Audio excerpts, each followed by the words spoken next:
আমাকে তোমরা কম বেশি সবাই চেনো কি চেনো না জানি না। আমি ইউটিউবে নতুন করে ভিডিও করি, কিন্তু আজ কোনো ভিডিও আমি করিনি। কেন জানো? আজ আমার মনটা একদমই ভালো না, কারণ স্বাধীনতা দিবস আজকে। কিন্তু আমরা কি স্বাধীন? স্বাধীন কি হতে পেরেছি? তোমরাই একবার মনে মনে প্রশ্ন করো তো। আজকে এই ভিডিওটা সবাই দেখবে কি দেখবে না আমি জানি না, কিন্তু তোমরা বুঝতেই পারছো আমি কী বিষয় নিয়ে কথা বলতে এসেছি। এই আর্যিকরের বিষয়টা নিয়ে একটা মেয়ে কীভাবে প্রাণটা হারিয়ে ফেলল।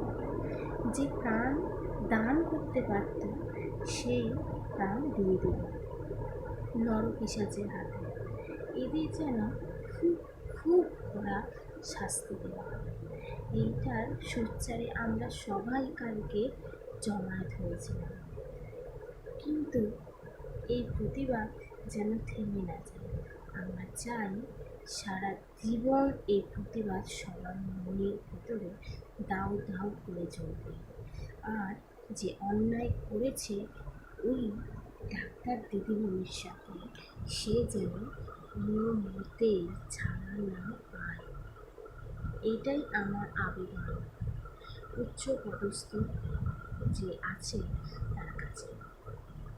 আমার বলতেই খারাপ লাগছে বা ভাবতেই খারাপ লাগছে সেই ডাক্তার কথা। আগে সে কী যন্ত্রণা সহ্য করেছে সেই রাতে, এখনও ভাবলে আমাদের গা শিউরে ওঠে। কিন্তু সেই দিদিভাই যে কত নরপিশাচের হাতে বলি হলো আমরা কেউ জানি না, তার উত্তর খুঁজছি। সেই উত্তর যেন আমরা ঠিকঠাক পাই, ঠিকঠাক বিচার পাই। আর আমি এইটুকুই ভাবছি যে তাদের মানবিকতা বলে কিছুই নেই, বা নিজেরাও তো মানুষ, তার কি মান আছে আর হুঁশ আছে যে সে এই কাজটা করলো? একটা চুলের ক্লিপ কি করে তার যৌনাঙ্গে আটকে দিল? মানুষের বর্বরতা কোথায় গিয়ে নেমেছে যে মানুষকে চিনতে এতটা ভুল করে ফেলছে? হ্যাঁ, আমাদের বলা হয় আমরা ছোট জামা পরি, হাত কাটা জামা পরি, শরীর দেখাই বলে আমাদের দিকে বেশি তারা দৃষ্টি দিচ্ছে। যাদের দৃষ্টি কটুই হবে তারা একটা সুন্দর ভালো শাড়ি পরা নারীকে দেখেও যা লোলুপতা করবে, আর ছোট ড্রেস পরা জামা কাপড় কম পরা মানুষকে দেখে সেই লোলুপতাই অনুভব করবে।